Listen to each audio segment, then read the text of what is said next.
الحمد لله رب العالمين، نحمده ونستعينه ونستغفره ونستهديه، ونعوذ بالله من شرور أنفسنا ومن سيئات أعمالنا. من يهده الله فهو المهتدي، ومن يضلل فلن تجد له وليا مرشدا. أشهد أن لا إله إلا الله وحده لا شريك له، وأشهد أن محمدا عبده ورسوله، صلى الله عليه وعلى آله وأصحابه ومن تبعهم بإحسان إلى يوم الدين. أما بعد، فيا عباد الله، اتقوا الله سبحانه وتعالى وامتثلوا أوامره واجتنبوا نواحيه،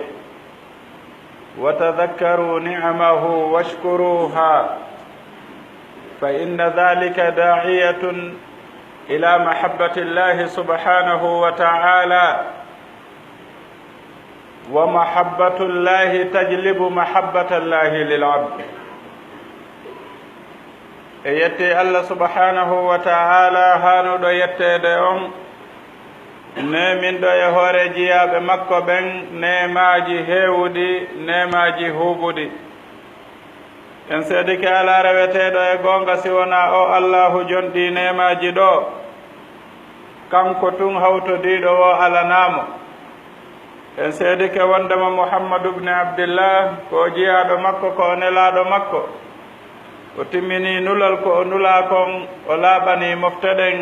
o haɓani diina Allah kan o rewi Allah subhanahu wa ta'ala ha mayde nden tawimo e hoore muɗum jiyaɓe Allah e wasodiri wasuye Allah on ka aramɓe e ka sakkitiɓe ɗum ko kulol Allah subhanahu wa ta'ala waɗa ko o yamiri kon woɗɗito ko o haɗi kon andita haqiqa neɗɗo on ka o iwi ɗon e ka o suti ton andita nemaji ɗi Allah subhanahu wa ta'ala nemini ɗin e hoore makko ɗino nodda jiyaɗo on faade e yiɗugol jom majji haysi ko nema goto ɗum hina fere nemaji ɗin hiɗi ɗuuɗi ha ka tawata jiyaɗo on wawata andude ittiri majji o andata ittiri majji ka mawnugol majji tawde siɗi eɓɓidirama e jawdi aduna fof taway hiɗi ɓuri siɗi eɓɓidirama e laamu aduna taway hiɗi ɓuri siɗi eɓɓidirama e jawdi e laamu aduna fof taway hiɗi ɓuri ɗum hara ko nema goto idan jiyaɗo on andata ittiri mawnugol nemaji ɗin o andata kadi ittiri ɗuɗugol majji ɗi nemaji ɗo ɗi tawata nodday jiyaɗo on faade e yiɗugol jon ɗi nemaji ɗo wonɗo ɗi okkuder jokkidira o ala e taƴidirde o wi en kanko Allah subhanahu wa ta'ala wa in ta'uddu ni'matallahi la tuhsuha si on linti nemaji Allah ɗin on andata ittiri majji ko anditugol ɗi nemaji ɗo woni ko noddata jiyaɗo on faade yo o yiɗu Allah subhanahu wa ta'ala ko si o yiɗi Allah o heɓa giggol Allah ngol giggol Allah ko hunde hanande ɗaɓɓede koko kurkante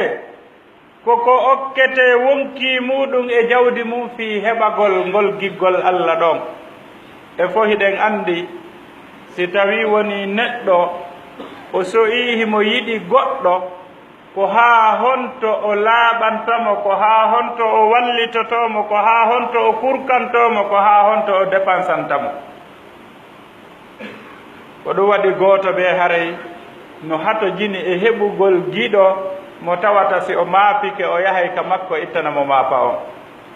si tawi noon an giɗo maɗa on ko Allah subhanahu wa ta'ala jeyɗo leydi e kammu yiltidirawo fiya kuuji ɗin on haray a heeɓi ko ɗaɓɓete kon ko ɗum waɗi haray no haani ka julɗo on ɗaɓɓa ko wiyete kon giggol Allah subhanahu wa ta'ala Allah yiɗatama a yiɗalimo ko fii ko si a yiɗimo si ɗoftoɗamo ko si a ɗoftike mo o yiɗe nelaaɗo sallllahu alayhi wa sallam ɓe yewti en yoga e golle ɗe no okka ko wiyete kon giggol Allah ara nun ɗum ko tuubugol rutto ka Allah ko ya moƴƴinten an e Allah hiɗa waɗi ko tikkitamo ko ya tuubu ɗum ɗon laɓɓina Allah subhanahu wa ta'ala o wi en ka deftere makko himo yiɗi tuuboɓe ɓe nelaaɗo makani en sallllahu alayhi wa sallam misal ko Allah weltorta jiyaɗo tuubuɗo rutti ka makko wa wondunoɗo e ngeloba mum ka wula mbanno rondina ñaamete makko e njaram makko o hatojina e huntugol haaju o jippo o yaha ha o woɗɗito o hunta haaju makko o arta ka o wonno ɗon o ronka yiitude ngeloba ba teppere makko hewtinoytamo ka o fokkiti o mara ndiyan ko o yarat nange no wuli o mara ko o ñaama himba wondi e njooɓa makko on o ɗaɓɓita ha o lo'a o ronka o fellita kanko on o halkike hande o tampata ɓuri ni yo waalo o habbo mayde nden o waalo tum o ɗaano finoygol makko o tawa ngeloba makko mbanno dari moggo makko ñaamete makko on no ɗon jaram makko on no ɗon hakke ko o welti o wiya Allah ko min jeyma ko a woni maccuɗo an o nelaaɗo maake sallllahu alayhi wa sallam hakke ko o welti o falji si tawi Allah weltoray jiyaaɗo tuubuɗo rutti ka makko on ɓuri o ɗo idan mana harayno tawa e ko wonta sabu yo Allah yiɗe ya a tuubu ruttoɗa ka makko kanko Allah subhanahu wa taala. toɓɓere ɗimmere nden e ko okkete kon yo Allah yiɗe ko okkete kon giggol Allah subhanahu wa taala ko ya a ñemtin Muhammadun sallallahu alayhi wa sallama e kala dewe ko wonɗa rewde kon Allah subhanahu wa taala. subhanahu wa taala wi en ka deftere makko qul in kuntum tuhibbuna allaha fattabi'uni yuhibbukum allahu wa yaghfir lakum dunubakum. yetoɓe Muhammad si tawi ko gonga hiɗo yiɗi Allah idan mana ɗum ɗo woni ko atti ko si tawi an hiɗa yiɗi Allah aray ko ya jokku laawol Muhammad sallallahu alayhi wa sallam. yetoɓe jokkelan si on jokkilan Allah yiɗay on o yaafo on bakkatuji ɗin. idan aya on no hawtiti hakkude ɗi ɗiɗi noon ñemtingol nelaaɗo e tuubugol rutto ko Allah subhanahu wa taala. si tawi woni neɗɗanke on o woni e oɗo alhaali haray o woni ka laawol heɓugol giggol Allah o watta ɗon ko nelaaɗo sallallahu alayhi wa sallam sifani e wondema jiyaaɗo on alaa hay huunde ko o waɗata ka hoore leydi ko welata Allah ɓuri ko Allah wi'i kon ko farilla e hoore makko. amara hay huunde ko waɗata ko welata Allah ɓuri farillaji ɗi o farli ɗin e hoore maɗa. farillaji ɗin ka julde, farillaji ɗin ka korka, ka zakka, ka hajju, ka dépensi, ka konguɗi, ka piɓe, ka kuuɗe e kala alhaali ko Allah wi'i ko farilla e hoore ma ko o yamirma ya waɗu ko ya eto ɗum ɗon timma. ko fi hay hunde ala ko waɗata ko welata mo ɓuri ɗum ɗon. sa waɗi ko welata mo kon o welete. toɓɓere nayaɓere nden e ko okkata giggol Allah subhanahu wa ta'ala ko wakkilagol e naafilaji ɗin ɓaawo timminde farillaji ɗin. e on hadith ɗon Allah subhanahu wa ta'ala o wi'i wama yazalu abdi yataqarrabu ilayya binnawafili hatta uhibba. jiyaɗo seeratano ɓartordelan naafiloji ɗin hami yiɗamo. si Allah yiɗima a darata ko mettotamo. o wona gite ɗe darirta ɗen, wona noppi ɗi nanirta ɗin, wona juuɗe ɗe nangirta ɗen, wona koyɗe ɗe yarata ɗen. e riwaya go'o mi wona mo. si yahi ha Allah subhanahu wa ta'ala o yiɗima o jaɓata waɗa ko waddata on. kala ko waddata on o newnantama waɗa, o jaɓata waɗa. a woni laɓɓinaɗo. ɓe tawata ɓen heedono hakkude mum e cheytane mara lawol e maɓɓe. kanko cheytane o qirritino ɗum wondema o ɓewinayi fof o majjinayi fof si wona hon ɗum illa ibadaka almukhlasin. si wona jiyaɓe ma laɓɓinaɓe ɓe yo Allah waɗu en e laɓɓinaɓe. no tawa e ko wonata sabu yo Allah subhanahu wa ta'ala yiɗu jiyaɗo on yo o wonu neɗɗo moƴƴinowo. yo o wonu moƴƴinowo. Allah subhanahu wa ta'ala ko honɗum o ɗaɓɓiri en e kala golle, e kala finde, e kala konguɗi ko wowlete kon ko yo a ndaaru ko ɓuri e moƴƴude kon. khalaqa almawta walhayata liyabluwakum ayyukum ahsanu amala. idan Allah ko honɗum o ɗaɓɓi e meɗen koko ɓuri e moƴƴude kon. se jettiɗen mise ka huwodire en taway hiɗen yuppiti e ngoɗo sengo moƴƴa fewdonelaɗo firanta en ko wi'ete ihsan ɓe maaki an ta'buda allaha ka annaka tara. ko ya rewir Allah wasi hiɗa sutimo yeeso ma. idan si tawi gite ɗen sutakimo ya fiɓu ka ɓernde ɓay an a sutakimo kanko mo sutima. ka wonɗa wo hara hiɗa andi Allah no sutima. ɗum ɗo waɗata ha tawa kene ma on e gundo ma on no fota. ko waɗata kon ka gundo ko ɗum waɗata ka kene. ko yaltintinɗa kon ko ɗum suuɗi nder.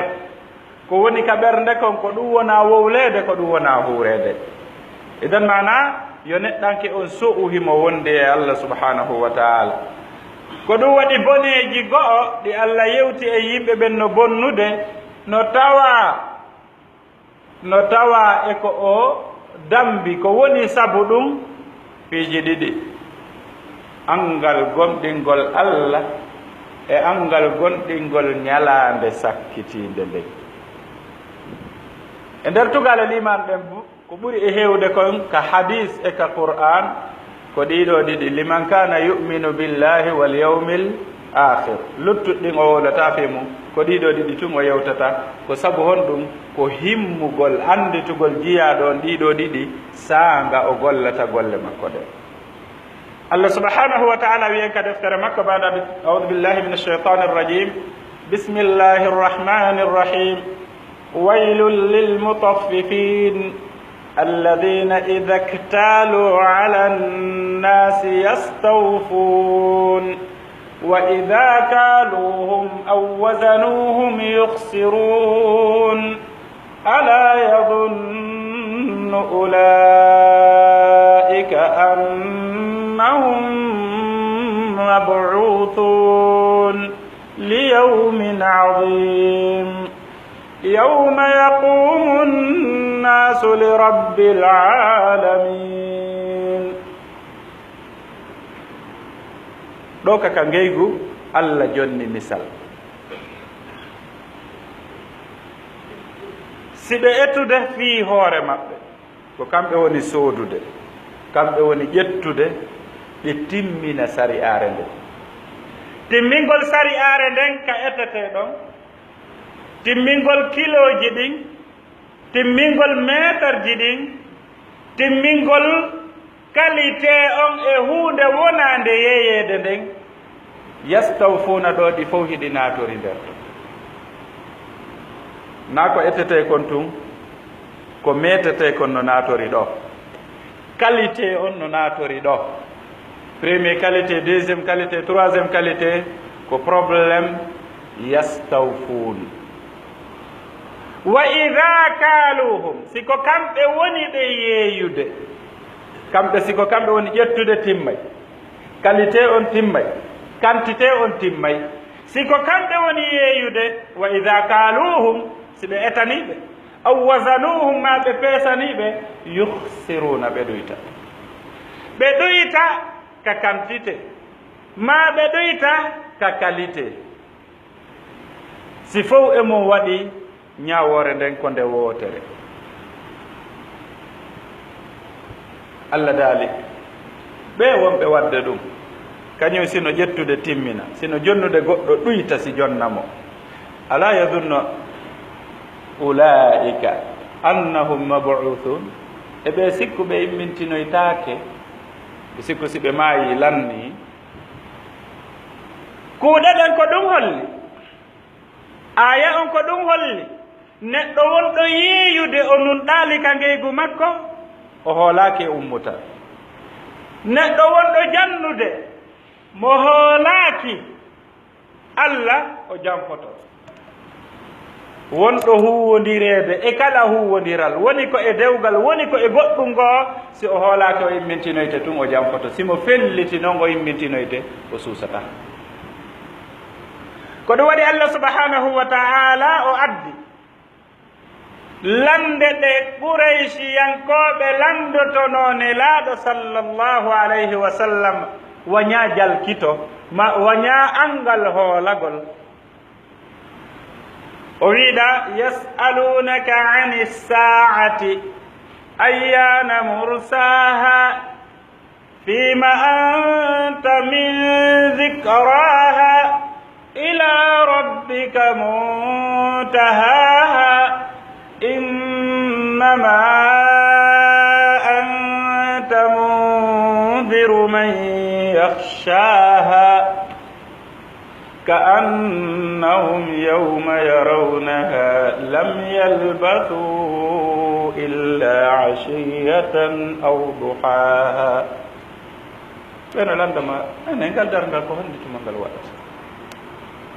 أنا يكون درنا أجمع يدوم، غندر ما يدوم. أندا ندو وات. غندل درغال كالله وني. an ko wonanma ko yawaji siɓe hoolike ba siɓe hoolaki ñandegal daroyi ɓe sikkoyay ko ɓe wuuri kon fof ko feccere ñalla ko wallu ha gooto ma ko kiikiiɗe hum ko ila alansarana ɓe kutoroɓe wuuri ɓe ko ɗum ɓe sikkata ɗi duuɓi ɗi jogiɗa ɗo duuɓi 50 50 50 duuɓi 100 a sikkoyay ko leer tati ma 4 wuuruɗa kono noon si tawi ñallal ngal ko ngal duuɓi guluuji 50 mo duuɓi 100 haray ko minti jelu mari e ngal ñalla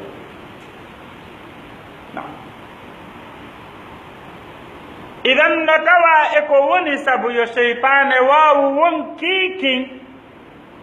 yejjitugol makkingal darngal ɗo e ayeji heewuɗe ko ɗum allah subhanahu wa taala yewte wa ma kana lahum wa laqad saddaqa alayhim iblisu dannahu fattaba'uhu ko je iblisa woni ko goonginani ɓe sikke mum ɗen ɓe jokkimo wa ma kana lahu alayhim min sultanin illa linalama man yuminu bil akhira mimman huwa min hadi shay fiyo min andu ko hombo gonɗini dargal e ko hombo waɗi e ɗiɗi ko hombo sikkiti idan no tawa e ko okkata seytane doole e hoorema siɗa waɗi e ɗiɗi si dargal waɗay ma si waɗata siɗa hooli dargal waɗa seytane heɓata ɗatare ma goɗɗo ko hulata bandijo ko ha finkari yaltine wi'a po wopeɗa hande kadi ko nanngugol jogiiɗo finkari ni e finkari ndi ɓoylidiro andi kulol lannino ko hulete ko ha wona soobe si tawi hiɗa felliti dargal no woodi seytane cuɗante ko boni ha waɗa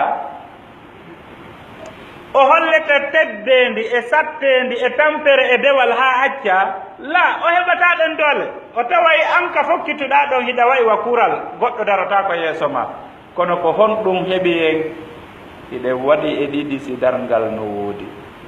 si wowlama noon hakkude julɓe ɓen haara konngugol no muusi ha kono allah subhanahu wa taala no jonniri en noon miseɗen kuuɗe ɗen hollali wondema finde nden hinde selli allah wi en suratul ahzab yasaluka annasu ani saa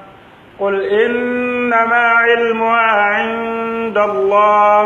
wama yudrika laalla saata takunu qariba ɓene landema fingal darngal ene ko andetuma ngal waɗata yimɓe ɓen no landema fingal darngal kono ɗum andema fi darngal honto ittata ngal gandal ko malaikajo anda fi mum andabajo hay goto anda comme ba andi fi ɗum haray ko goonga goto andade darngal ngal waɗata kono darngal toso kangal hiɗa tijjingal e seconde be seconde ka jooɗiɗa ɗon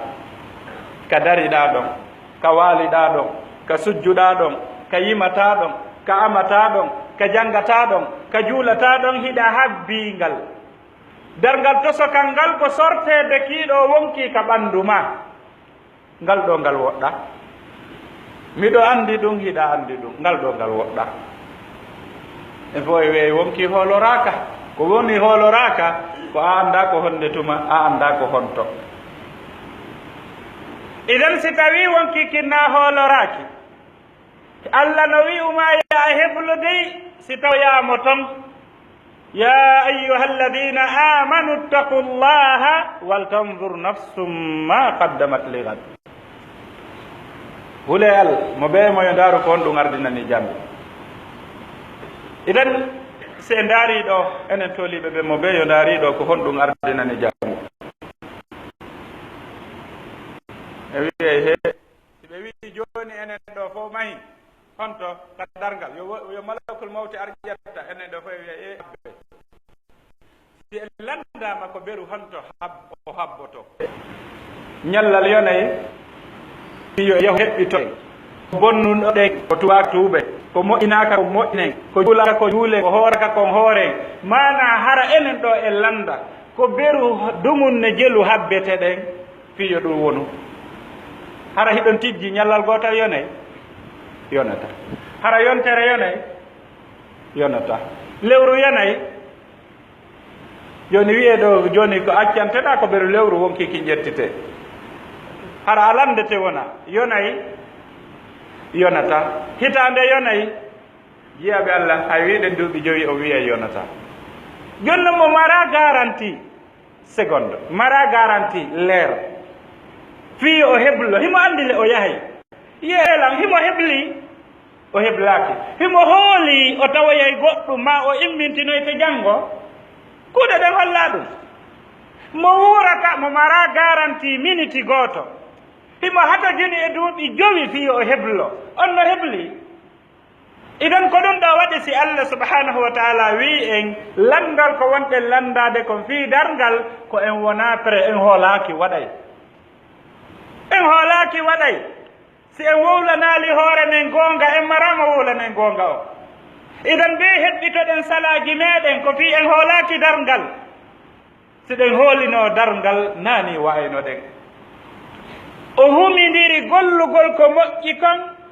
e mayde e gurdal khalaqa almawta walhayata liyabluwakum ayyukum ahsanu amala so ngari ka golle moƴƴe nelaɗo maki rahimallahu rajulan samhan ida baa wa ida ishtara wa ida iqtada yo Allah yurmin neɗɗo newiɗo si o yeeyu himo newi si o soodu himo newi si o ƴamtu ñamande himo newi ala hay nokku ka o woni mettuɗo fii ko on ɗo wiyete neware ko wowlugol konngol moƴƴol e musidɗo eɗe marno aade si tawi ɗo weeɓi haray haaju anno e muɗum heɗiɗo moggo makko ɗon hiɓe marno aade hara ko yo o ñawlumo ko yo o kormo a surri musidɗo ma julɗo on ibi ñawɗi ɗalan waɗi lebbi jelu hakkunde ma e Allah walla mi hetta ko an ko yande konnguɗi ɗin ɗiɗi ko hombo woni ɓurɗo moƴƴude o idan Allah ko ɗaɓɓirali ma dey ko moƴƴi kon koko ɓuri e moƴƴude kon ɗo ka jantugol ñamande ka yeeyugol e ka soodugol wayi noon si en arti ka nder cuuɗi jon galle hewtiti ka suudu mum tawi sonnajo on gaynali defude hari a sella honno kono goɗɗum alama muusude alhamdulillah ɓay hunde waɗama min ɓernde am ɓutti ƴetta witir ko kon araka maggo yiite hollamo an kadi hiɗa maapi ko joni a sumi honno mi yiyaɗe juuɗe ma fof ɗe fof ɗe wojji batte yiite ge hollamo hiɗa maapanimo o andi a weelama ene kon ɗum jooɗinoɗa ɗo hiɗon andi wona jooɗi e gollitirte kono ngol ɗon konngol en seninaygol nde ɗo nokkure laaɓunde ka wowlen sifangol ɗon konngol wowletengol ngol ka suudu mana ko honɗum joɗɗinnoma ɗum fof nde andi konngol gollitirtengol mana hiɗa sikkude ko suudu nokkel kaari ni hawrade mana feƴƴamo kanko hewtoye hay mawɓe ɓen fof ko honɗum faalaɗa wiide komi weelama a gaynali defude kono no woodi no wowlire ko honto wonande annduɗo on o immintinoyte o lande annduɗo on wondema o wowlata konngol sinangol ngol windete ma yalfidu min qawlin illa ladayhi raqibun atid si tawi ɗum ɗo noka haqqil on tigi wowlata ko wowli o o jaɓata waɗude ko o waɗi o idan haray ko ɗum ɗo woni moƴƴingol ngol Allah noon ko yiɗi ko waɗowo ko ɓuri e moƴƴude kon idan heɓugol giggol Allah no landi a hawtitu ɗeɗo toɓɓe ɗe fof toɓɓere aranere ɗen ɗuɗɗin tuubugol rutto ko Allah ko fi hiɗa bonni jokku nelaaɗo sallllahu alayhi wa sallama ko tawde ko wonɗo ka hoore laawol nelaaɗo heɓata giggol Allah etto timmina farillaji ɗi Allah farli ɗin e hoore maɗa wakkilo e sunnaji ɗin mberuwo ko wawɗa sunnaji ɗin ka julde jemma immagol jemma juula etoɗa ñande wo heɓa 12 sa heɓali ɗum ɗon ella ala kono eto ñande wo heɓa seeɗa jokkuɗi ɗin farillaji ɗin darɗe 4 adi fana darɗe 4 ɓaawo fana darɗe 2 ɓaawo futuro darɗe 2 ɓaawo geeƴe darɗe 2 adi subaka darɗe 12 ɗeɗo kadi etoɗa dumoɗa e majje darɗe wallu ha ɗen 12 ma 7 ma 9 almuhimmi ila 2 heeɓi 12 etoɗa ha ɗeɗo ɗe wona ka konti maɗa naafilo ka korka tenen alkamisa 13 14 15 kala lewru meɗen arafa 10 jombente e ko wona ɗeɗo e tabitude ka sunna nelaaɗo sallllahu alayhi wa sallam e sunnaji ɗin ka dokkal ka zakka mana ɓaawo a tittu zakka on ko farilla sadaka on ko sunna wa hakada aray eɗi fof etoɗa ɗum ɗon timma watta ɗon hon ɗum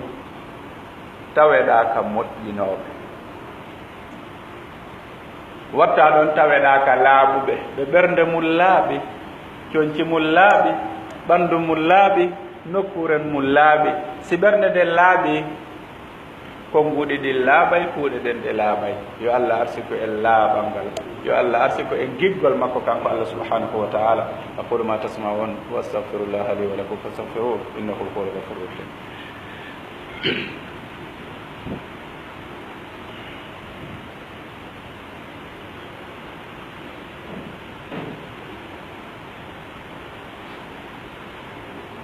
الحمد لله رب العالمين والصلاة والسلام على أشرف المرسلين وعلى آله وأصحابه ومن تبعهم بإحسان إلى يوم الدين أما بعد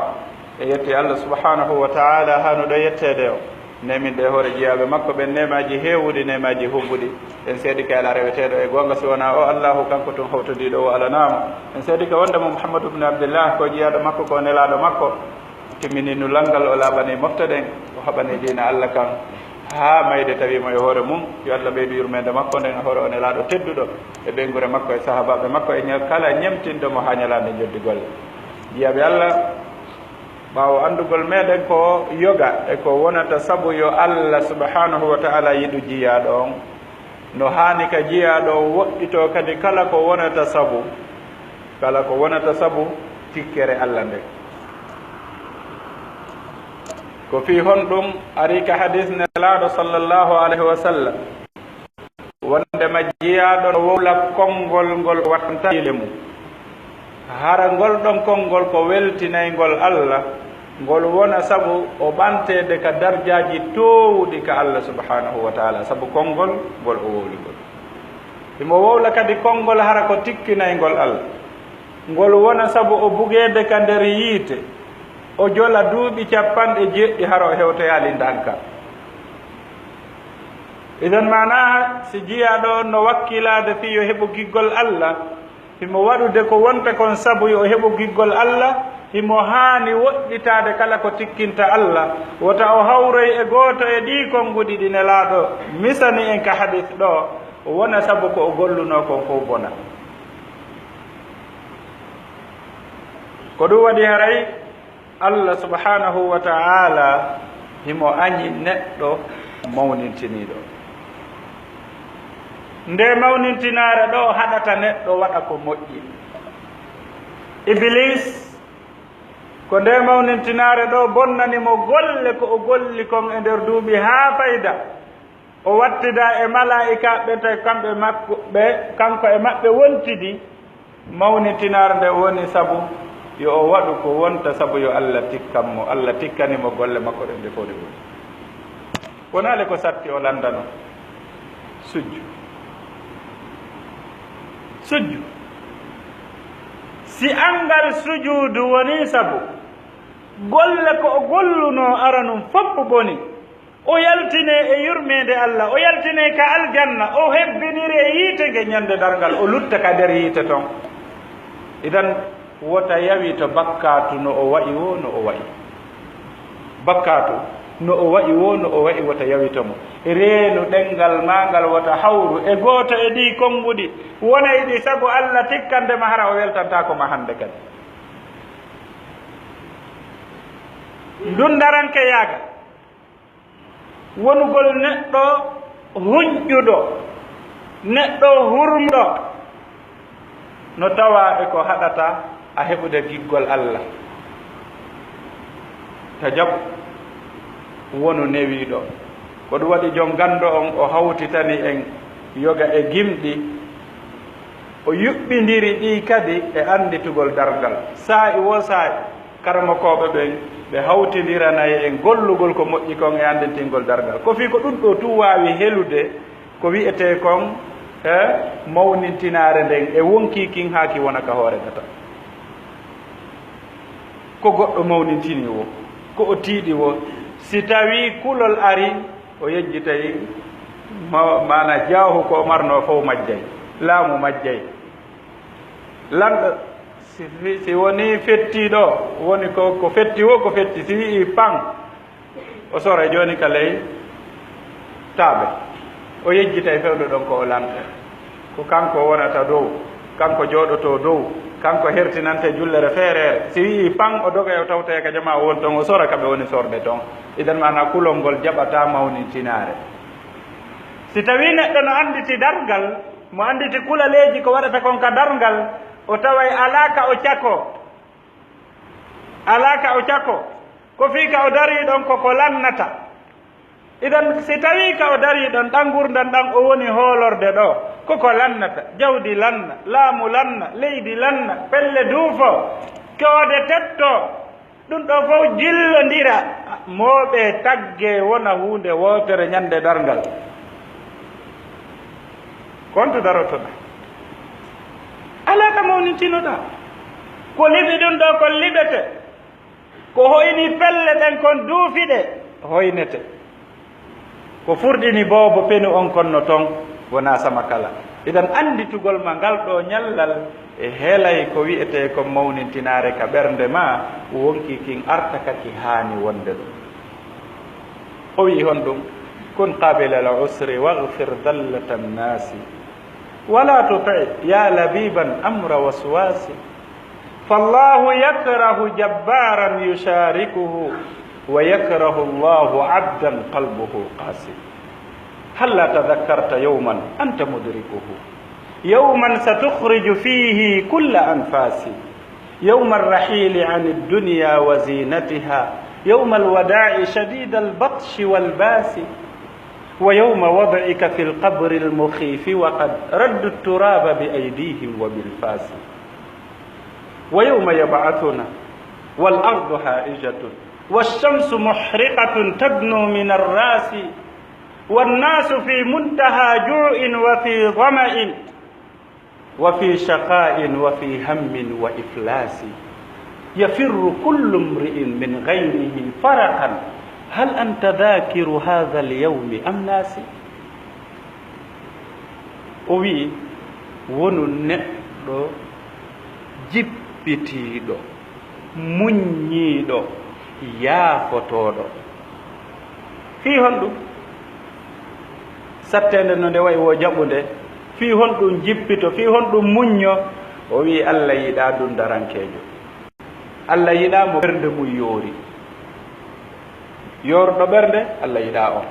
neɗɗo dundarankeejo dictateur Allah yiɗaa on on tuma o wii anditii halla tadakkarta ko haɗi andita ñalaande nde tawata nde hewtanta ñande jonde ndi tata poopaali ɗin fof foofa hara nde ñande si ngonɗo yalti wongo alaa naatude meme ɗaɗi alaa mimminaade meme alaa ƴuufude alaa towde alaa jolde sa tukhriju fihi kulla anfal ñande waynotoɗaa o aduna ɗo egga fewdo ɗo fof wonki kinno dow ɗo gite ɗen no jokkiti no partini ɓe ara ɓe ƴetta ɓanndu ndun hiɗa suti ko ɓe watta kon fof hiɗa nande ko wona wulleede hiɗa nande so a wowli am ɓe nanata kan hiɗa nande ko woni wadde kon fof hiɗa anndude nde hiɓe yiltindire hiɗa anndude ɓe mooɓa ndu ɓanndu ɓe ɓoora ɓe itta kala ko wannoɗaa e mayru siɗa wanno kurunda ɓe itta siɗa waɗi koɗe noppi ɓe itta siɗa waɗi mulle ɓe itta siɗa waɗi chaine ɓe itta siɗa waɗi montor ɓe itta siɗa waɗi hay tuuba tosoka nder ɓe ittay hay hunde ɓe accidatama e muɗum ko aduna woni ɓoorude ko o jonnunoma rewɓe ɓen potto ɓiɓɓe ɓen potto homɓe ɓatto ɓe ɓurnoɗa inñinde ɓen noɓeɗa honto ka tawayno hay darugol a darirta hellato ɓenna salli darane en ɗo saabi morgo on ɓenna ko ɗon naɓotollan ɓe yaltine ka étage ma ɓe jippine ka dante ɓe jippine ka mo keddi ɓe adde ɓe uddita morgo on ko linsere ɓe watta ɓe honka haramo ɓeɗo tamakine ɓe walline ɗon ɓe weƴƴitantama fii ko an woni patron on ɓe weƴƴitantama fii ko an woni lamɗo on ɓe weƴƴitantama fii ko an woni almami on ɓe weƴƴitantama ɓe ɓoora ɗum ɗo fof ɓe loota ɓe haɓɓa ɓe waɗa coñci ɗi fof woowi wadde ɗin coñci daneeji yawma arrahili ani dunia wa zinatiha ñande eggata aduna egga cuɗaari aduna ndin fof idan kala cuɗaari ko waɗɗa e ma haysi ko ñiire sino weli ittude ɓe itte kanŋe sa waɗi ɓe itte idan cuɗaari aduna ndi fof yiltiki si ɓe rondike ma ka hoore balangar hiɓe naɓude fof jokka suudu ndun jokkata jawdi ndin ko jokkata ko otoje ɗen si ɓe hewti ɓe tourna ɓe fewtira ka ɓe yewri toon hollugol ma menen men hoota yoni ɓe jasa ha lugga ɓe wallina ɓe watta leɗɗe ɓe watta haako ɓe surra ɓurɗo ma yiɗide on koynata ɓeydeɗa leydi ɓeydeɗa leydi a sikkata ko e hoore ma ndi wona waɗede o huulu wata immo ko bee ɗum ko aduna woni ko ronuma ko aduna woni jatti ko ƴettunoɗa kon e hoore mayri a arno a addorali hay hunde a hootay kadi ana ɓorta hay hunde ɗin coñci ɗi ɓe waɗanma ɗon ko ha wallineɗa ka gaburu ɗon ɗin de hiɗa immitoyo ñande darngal ko ɗon accataɗi a immodota e majji immoɗa mora hum gara ala o wi yawma arrahili ani dunia wa zinatiha yawma alwidai shadida albatshi walbas ñalande nde goɗɗo waynoto yiɗuɗa añuɗa a yehi a wiyata nene mi yahi a wiyata ɓeygu mi yahi a wiyata waɗanelan ɗum ɗo ma ɗum ɗa ko kamɓe ko ɓe yiɗi ɓe waɗanma o ɓe naɓi ɓe wallini ɗo wa yawma wad'ika fi lqabri lmukhifi a andi taali kadi ñalnde ɓe wallinte ka qaburu hulɓinidu ɗo suudu niwre suudu gilɗi suudu wula suudu lette si tawi ko ɗum goɗɗo gollane ma suudu aljanna si tawi ko ɗum on tigi gollane wa qad raddu turaba bi aydihim wa bilfasi ñande ɓe ombitirta leydi ndin juuɗe e keri fof ɓe ombita e hoore maɗa a andi taali nde ñalande kadi naɗo hatti wa yawma yab'athuna wal ardu haijatun ñande noon o immintinoyta en tawa leydi ndin no dimbe ida zulzilati l ardu zilzalaha wa akhrajat l ardu athqalaha wa qala al insanu ma laha yawmaidin tuhaddithu akhbaraha bi anna rabbaka awha laha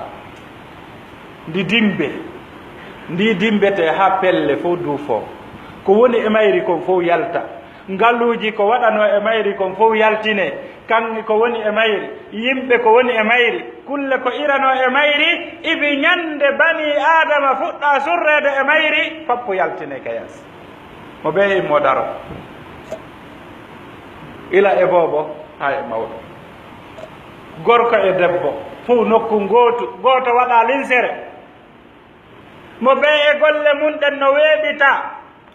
yawma idin tu'raduna la takhfa minkum khafiya nde ñande on fof o weeɓitata hay gooto suuɗotako wona ɓanndu ma ndun suuɗoto wona golle ma ɗen suuɗoto ida lsamau infatarat wa ida alkawakibu intafarat wa ida albiharu fujjirat wa ida alquburu bu'thirat alimat nafsum ma qaddamat wa akharat na ko golluɗa kon suuɗoto wona an suuɗoto fof weeɓite si tawi hiɗa andi nde ñalande waɗay a wowlay ko wowluɗa o la wallahi a suusata yo ɗum wowloye yeeso allah siɗa anduno a daroyto yeeso allah a wowlata ɗo ɓay hiɗa andi sa wowliɗo pellete filloyte to hiɗa andi malaika ɓen no windi ɗin ɗeri ɗi addoyte ma yalfidu min qawlin illa ladayhi raqibun atid ko ɗum waɗi ñande dargal ko no o wiyeyta ma li hada alkitabi la yugadiru saghiratan wala kabiratan illa ahsaha idan wa yawma yab'athuna ñande o immintinoyta en wal ardu haijatun leydi no dimbo والشمس محرقة نانجن سنة تدنو هنگ بدو من الراس هور ندين لutuna e ko leydi dimboto kuntum e masibo leyga harayno sinda kono nangue ngeeɗo e wulde nge ɓaɗoyto ha tawa ko cogonal woni hakkude men e magge والشمس محرقة تدنو من الراس والناس في منتهى جوع duuɓi jelu no waala se mayi ko duuɓi jelu waɗata so immitoɗe attinoɓe mayde ɓen gila honto ɓeɗo fof immo honto ñamete ɗum wowlatake fimu ndiyan ko yare wowlatake fimu wonnasu fi muntaha ju'in wa fi rama'in hara hiɓe e heege hattuge e ɗon ka hattuka ko fewɗo ɗon noon kadi nangue mbannete wa fi shaqa'in hiɓe e malkise wa fi hammin hiɓe e himme wa iflasin e perdi sanga jiyaɗo on dari o daari golle ko o wonno gollude kon tawi e jakanaɓe e Allah faalano o tawi ko o tijjino wona e baraji ko wonti bataji woni pelle pelle bakkatuji ko o wowlayno o wi'a ko samakala ko o wowlayno o wi'a ko canti ɗum fof no windano waali janɗi fanɗi fof no ɓanna ko dañande wiyete perdi قل هل أنبئكم بالأخسرين أعمالا الذين ضل سعيهم في الحياة الدنيا وهم يحسبون أنهم يحسنون صنعا kono andoyke wo ka dargal o daro noon o dara e jawa ko o golli kon foppo hay hunde marsale beru ko o golli o wi'i ko dewal kon ko jilli yingo kon fof ko masibo ko bakkatu koyo ko woni bida taynane laaɗo warruno kon fof ko yo hayke o tawa ko o luttiri kon ko go kunni tawa hay pesatake o fuɗɗete landede tun o inna min ɗo ala ko wolle ɗo ƴette naɓo honto kay yiite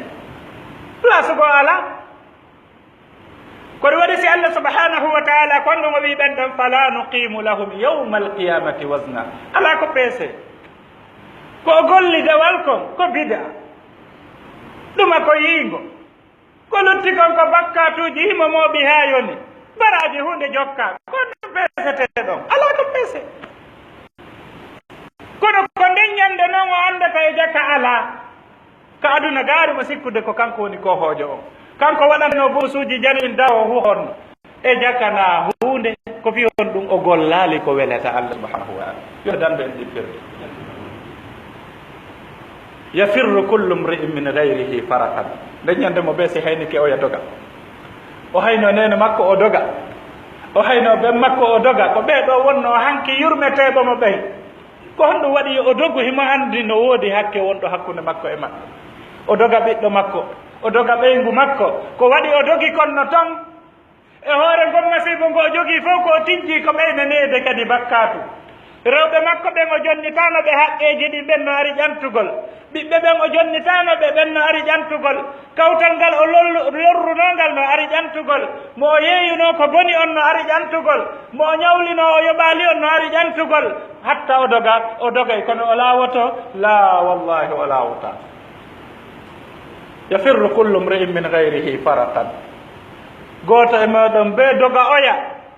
o wi hal anta dhakiru hadha alyawmi am nasi hiɗa anditingal ñalla ga hiɗa yejjiti fi maggal kuuɗe ɗen ko holli ko hiɗa yejjiti fi ngal ɗo yo Allah andintin en ngal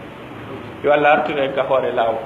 allahumma ati nufusana taqwaha wa zakkiha anta khayru man zakkaha anta waliyuha wa mawlaha rabbana atina fi dunya hasana wa fil akhirati hasana وقنا عذاب النار ربنا تقبل منا إنك أنت السميع العليم وتب علينا إنك أنت التواب الرحيم اللهم أرنا الحق حقا وارزقنا اتباعه وأرنا الباطل باطلا وارزقنا اجتنابه ولا تجعله ملتبسا علينا فنضل يا أرحم الراحمين يا رب العالمين اللهم ارزقنا حبك وحب نبيك محمد صلى الله عليه وسلم سبحان ربك رب العزة عما يصفون وسلام على المرسلين والحمد لله رب العالمين قوموا إلى صلاتكم يرحمكم الله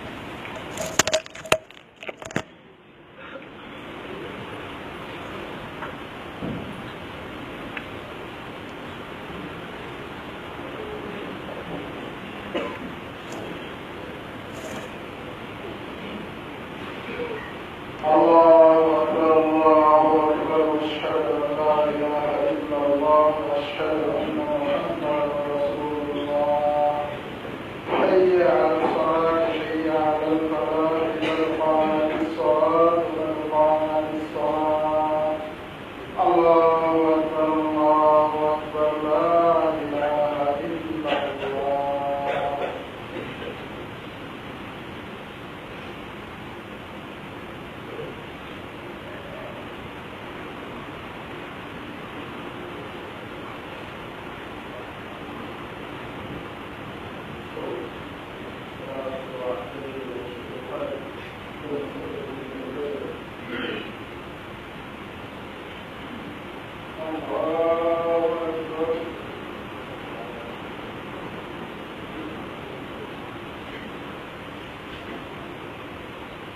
الحمد لله رب العالمين الرحمن الرحيم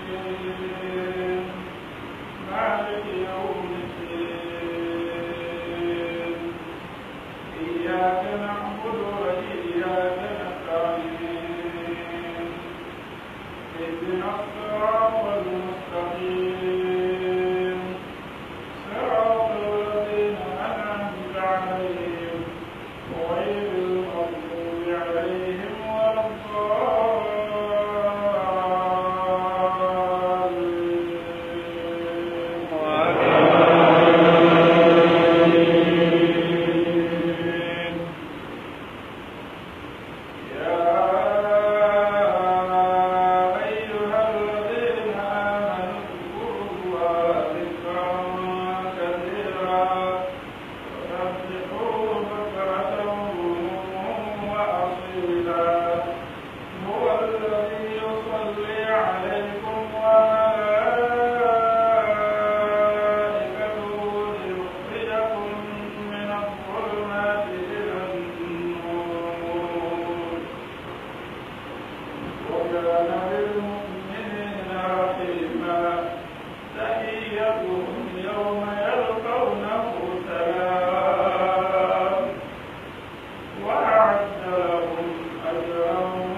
الله